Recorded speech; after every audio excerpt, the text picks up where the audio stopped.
Ouais, je fais cette vidéo parce que hier j'ai encore reçu un message vocal du gendarme de Tens, de la gendarmerie de Tens, qui m'invite à venir sans aucun problème à la gendarmerie, hein, voilà, pour échanger de certains renseignements que le procureur de la République de Valence voudrait savoir. Alors j'insiste hein, sur le fait que j'ai déjà fait des vidéos pour le dire, j'ai envoyé une requête, je ne viendrai pas sans convocation écrite, avec le motif, hein, et en respectant la loi, le tampon, etc., l'article de loi qui aussi indique le motif, etc.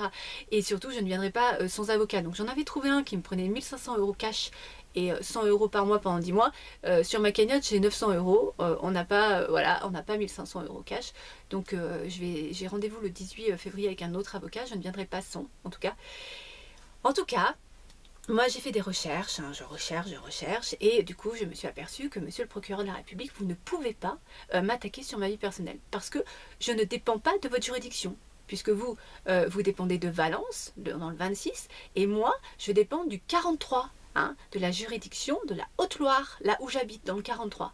Donc vous pouvez même pas m'attaquer sur ma vie personnelle, et donc mes vidéos sont ma vie personnelle. Vous ne pouvez pas m'attaquer en diffamation, je l'ai déjà expliqué, puisque je cite aucun nom à part celui de Madame Bergugno-Sophie, juge des enfants de Valence, qui préside au nom du peuple français. Donc le peuple français a le droit de savoir qui préside en son nom. Et vous ne pouvez pas m'attaquer en outrage à magistrat, puisque je n'ai jamais insulté cette personne, hein. Donc j'ai jamais manqué de respect, je remets juste en question ses compétences, comme elle remet en question les miennes, hein, sans preuve avérée, sans fondement judiciaire, sans motiver rien du tout en fait. Même son expertise psychiatrique, elle est pas motivée, quoi, alors que je suis suivie par un expert psychiatre. Donc voilà, je pense que monsieur le procureur de la République, il faudrait peut-être vous pencher sur ceux que vous dirigez, hein, psychologiquement, ou parce que j'ai quand même beaucoup de décisions judiciaires à Valence incohérentes. Sans fondement, sans preuve avérée. Alors des gens, voilà, des classements sans suite, des condamnations hallucinantes, des décisions de juge des enfants complètement infondées et surtout inhumaines et qui délitent les liens sans aucune preuve avec leurs parents. Donc voilà, c'est de la maltraitance hein, psychologique, hein. L'article 375, souvent c'est nous, on peut l'accuser, plus que les juges peuvent nous en accuser, hein. Donc on a souvent plus les preuves qu'eux, donc c'est incroyable. Et puis on vous a écrit, monsieur le procureur de la République, hein, tout comme j'ai écrit à la juge des enfants, à la présidente départementale de Valence qui ne me répond pas. Également, l'association vous a écrit. On vous a envoyé un référé, une requête. Vous avez jamais répondu. La plainte contre la présidente départementale, contre non-présentation d'enfants, elle en est où? Voilà. Elle s'est punie de 2 ans d'emprisonnement, monsieur le procureur. Donc je pense que essayez de rester dans votre juridiction et déjà de faire respecter les lois qui vous incombent. Et puis après, peut-être vous pourrez abuser de votre pouvoir dans les autres juridictions. Voilà ce que j'avais à vous dire. En tout cas, moi, je le dis et je le répète, on s'est jamais caché que les murs avaient des oreilles. Vous pouvez demander à la présidente, surtout à la responsable de l'ASE Saint-Jean, au chef des éducateurs du foyer Mazel, on s'en est jamais caché. Parce que, je l'ai déjà expliqué dans une vidéo précédente, quand ma fille est placée, il y a une certaine catégorie de personnes qui veulent aller la chercher, hein, pas doucement, voilà. Donc voilà, on essaye de trouver un consensus, hein, et donc le seul consensus, c'est de trouver un apaisement et qui trouve une fonctionnalité dans ce placement, qui puisse agir, hein, et qui est comme s'ils avaient leur place aussi à défendre ce placement d'une façon plus saine et plus sereine. Saine, je suis pas sûre, plus sereine, oui. Donc on s'en est jamais caché. En tout cas, je n'ai jamais glissé un dictaphone dans les affaires de ma fille en lui demandant d'enregistrer. Ça c'est clair, en présence de 2 gendarmes et 3 éducatrices. En plus, on m'en accuse 6 mois après. Mais en tout cas, je me suis jamais cachée non plus que les murs avaient des oreilles, que nous on a les preuves, hein, de la vérité de ce placement. On a les preuves, voilà, que tout ça est une mascarade et que ça tient pas debout. Et que surtout, juste, on a essayé de garder cet enfant le plus longtemps possible et qu'on continue encore à garder ce dossier le plus longtemps possible. Mais sans aucun fondement, sans aucune preuve avérée, hein. Voilà, alors que, je le répète, nous, on a les preuves de tout ça. Donc, voilà, faites ce que vous voulez, traitez-moi comme vous voulez. Mais respectez les lois déjà, et en plus, remettez-vous aussi en question. Hein. C'est tout simple, c'est pas compliqué, remettez en question tout votre système. Parce qu'aujourd'hui, on entend très clairement que tout ça c'est juste politique. Hein.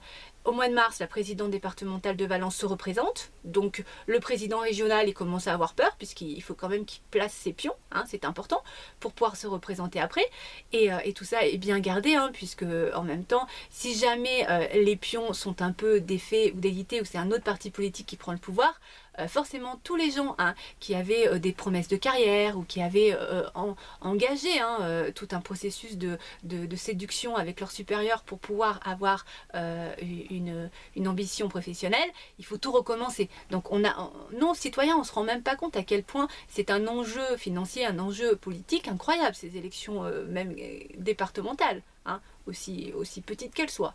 Donc voilà, on entend bien qu'aujourd'hui, c'est pour ça que vous insistez à vouloir me convoquer. Je ne défère pas, je vous le redis, j'irai avec un avocat, avec une convocation écrite, légale, voilà, qui respecte mes droits. D'autre part, je fais cette vidéo aussi parce que j'avais dit aux parents que je vous ferai part de mes conclusions au JAF, parce que je pense qu'il faut se défendre soi-même, surtout quand je lis certaines conclusions d'avocats. Je ne vois pas bien la motivation de l'avocat, enfin bref. Donc je vous mettrai mes conclusions que j'ai terminées en enlevant les noms hein, pour ne pas être attaqué en diffamation. Et je voulais aussi vous montrer la construction du dossier. Voilà, si ça peut vous aider, après vous en faites ce que vous voulez. Donc voilà, donc c'est mes conclusions. Elles font 15 pages, parce que c'est ce qui était autorisé. Donc au départ, donc je mets l'adresse, hein, je mets la date, je mets à qui ça s'adresse, au juge aux affaires familiales, et je fais un rappel des faits et des marges judiciaires, puisque cette juge ne va pas lire les centaines de pages concernant le dossier de ma fille, donc je lui fais un résumé.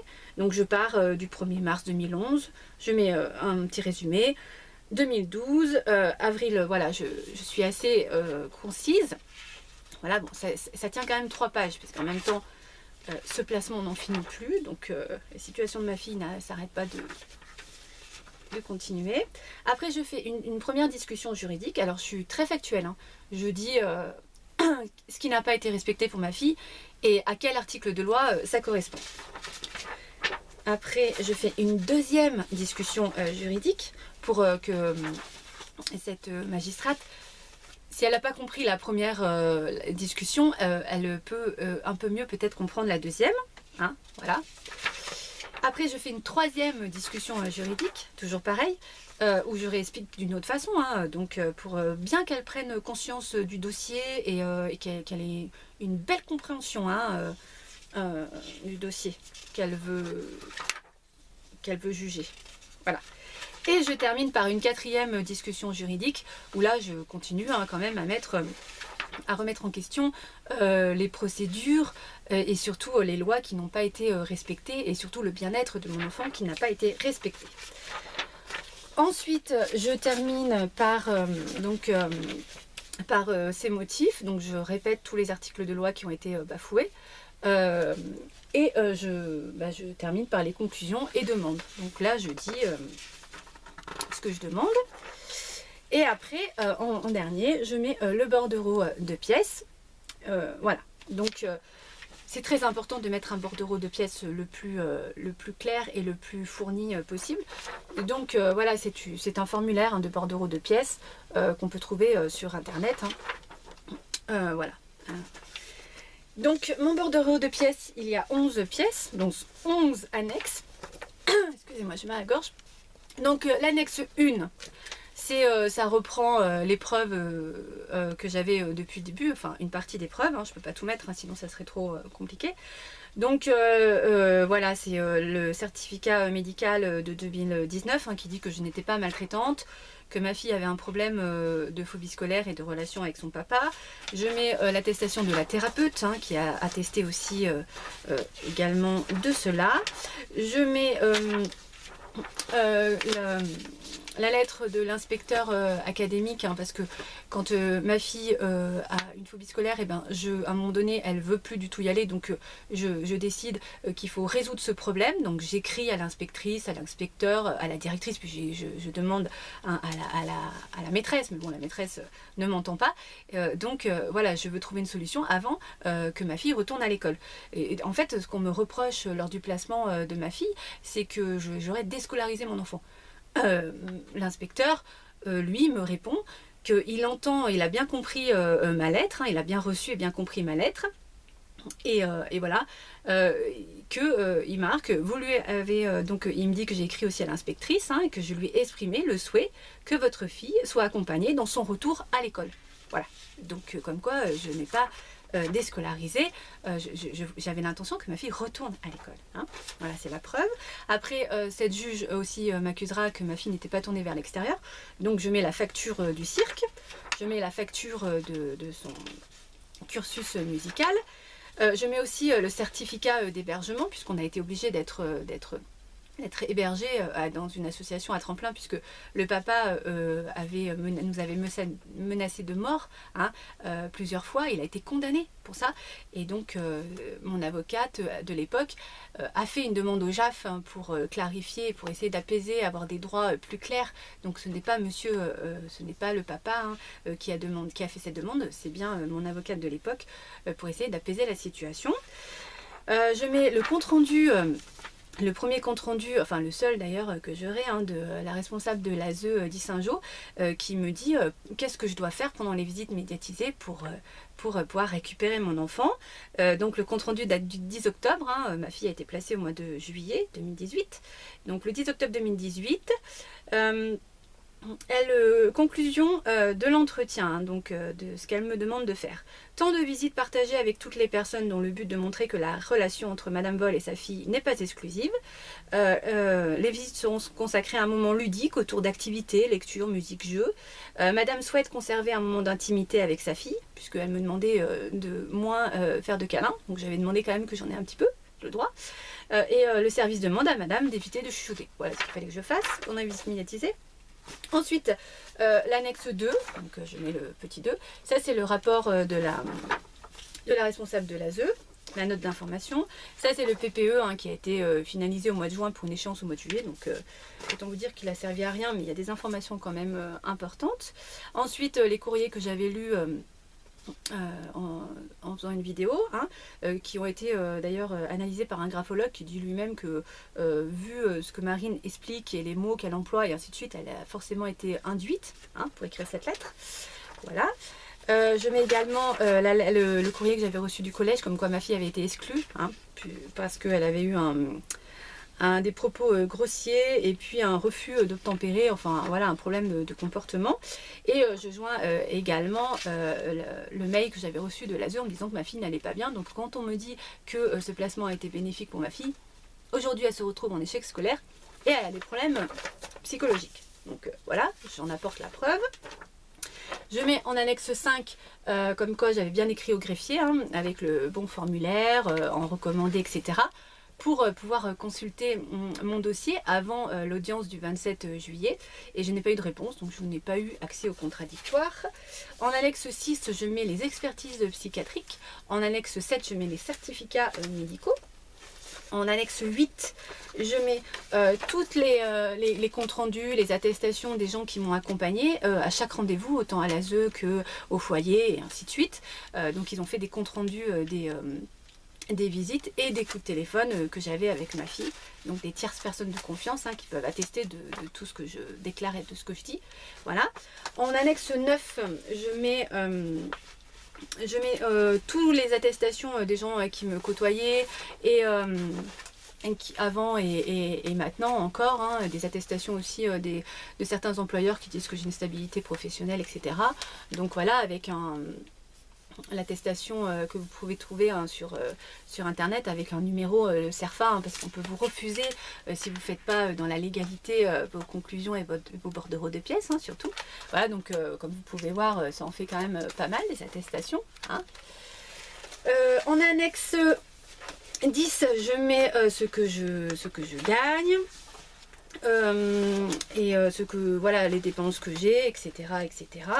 Et en annexe 11, je mets la plainte que je fais à la présidente départementale de Valence pour non-représentation d'enfants. Voilà, à peu près tout mon dossier.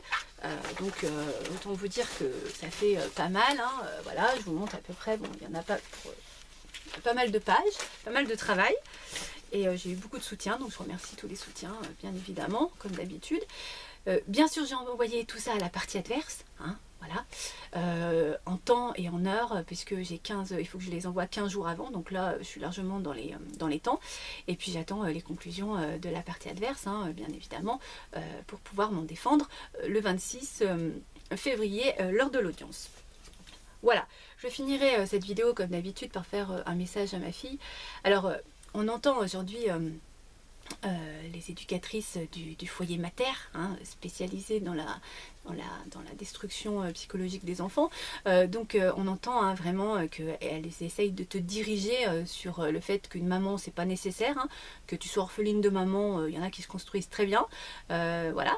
Et en plus de concert avec le papa, hein, qui est totalement d'accord avec ce point de vue, bien évidemment. Donc et en même temps on entend aussi très bien, Marine, que tu es en carence affective maternelle et voilà que finalement tu fais des crises identitaires incroyables. Donc on entend très bien que tu veux bien sûr revoir ta maman, hein, c'est légitime, et que tu es coincé entre tout ça. Voilà, et que tu as une décision à prendre à 13 ans qui, dans les deux cas, est lourde de conséquences, parce que si tu veux revoir ta maman, et ben, il y en a certains qui vont te le faire payer et qui vont, voilà, d'une certaine manière, te faire comprendre que ta décision n'était pas la bonne. Donc on entend très bien ton dilemme. Moi, je voudrais juste te dire, Marine, que je voudrais que tu prennes la décision la plus facile pour toi, voilà, et que je ne t'en veux pas du tout, que je comprends dans quelle position tu te retrouves et qu'il n'y a pas de souci et que moi je t'en veux pas du tout, et surtout ne culpabilise pas de cette décision qui est extrêmement compliquée à prendre pour toi, j'en ai bien conscience. Moi tout ce que je souhaite c'est que tu puisses être, si tant est que tu puisses être un peu plus libéré psychologiquement, parce qu'aujourd'hui on te met une telle pression que c'est extrêmement compliqué. Voilà, les informations qu'on a sur toi sont quand même assez alarmantes. Donc voilà, moi vraiment, je voudrais vraiment, Marine, que tu penses à toi, et que tu prennes la solution la plus facile. Et voilà, et que tu te libères de ce poids, et j'entends très bien que peut-être cette décision elle ne sera pas en ma faveur, et j'entends et je la respecte. Voilà, je veux que tu comprennes que je la comprends et que j'entends très bien, ma puce, dans quelles circonstances on te met. Voilà. Je voudrais te dire de ne pas culpabiliser, vraiment c'est très très important, parce que tu es entouré de gens qui ont juste des intérêts, hein. Alors des intérêts malsains, des intérêts financiers, des intérêts à garder ton dossier, des intérêts à détourner des fonds publics, etc., des intérêts carriéristes, tout ce que tu veux. Donc voilà, toi tu n'es pas responsable de tout ça, et vraiment notre lien il existe et il est là, et on a passé 10 ans ensemble incroyables. Aujourd'hui tu vis avec ton papa, donc c'est très bien comme ça. Tout ce que je souhaite c'est que tu ne retournes pas dans ces foyers de l'enfer. Donc voilà, on va faire en sorte que tu ne retournes pas dans ces foyers de l'enfer. Donc je voudrais que tu comprennes, ma puce, que tout ce que j'espère pour toi, c'est qu'un jour on soit débarrassé, hein, de tous ces gens qui essayent de te détruire psychologiquement pour donner raison à la déraison, et ce que je viens d'expliquer pour d'autres voilà, d'autres raisons, hein, bien sûr. Mais et en même temps, voilà, si ça n'arrive pas, je veux que tu comprennes que mon amour pour toi, il est à l'infini, il est inconditionnel, il est là, et il sera toujours là. Voilà, il coulera toujours dans tes veines, ma puce. Et ça, c'est très important. C'est très très important de pouvoir grandir et se dire que tu avais une maman qui t'aimait et qui avait envie que tu sois heureuse. C'est très très important. Voilà, c'est tout ce que je veux que tu comprennes. Et je veux vraiment aussi que tu prennes soin de toi. Aujourd'hui, tu as un retard scolaire, c'est pas grave, Marine, c'est pas grave. Aujourd'hui, tout ce que je voudrais que tu sois apaisée, d'accord? Apaise-toi, voilà, pense à toi, pense à ton bien-être, essaye de te tourner vers les bonnes personnes, s'il te plaît, Marine, c'est très très important. Ça définit une vie, vraiment. Vraiment, il y a des gens qui sont super, qui sont lumineux, qui peuvent t'apporter tellement de positif et tellement de belles choses, et tellement vraiment d'envie de t'aider et de t'aimer réellement, Marine. Voilà. Je pense très fort à toi et je t'aime très très fort. Je t'embrasse très fort ma puce. Gros gros bisous.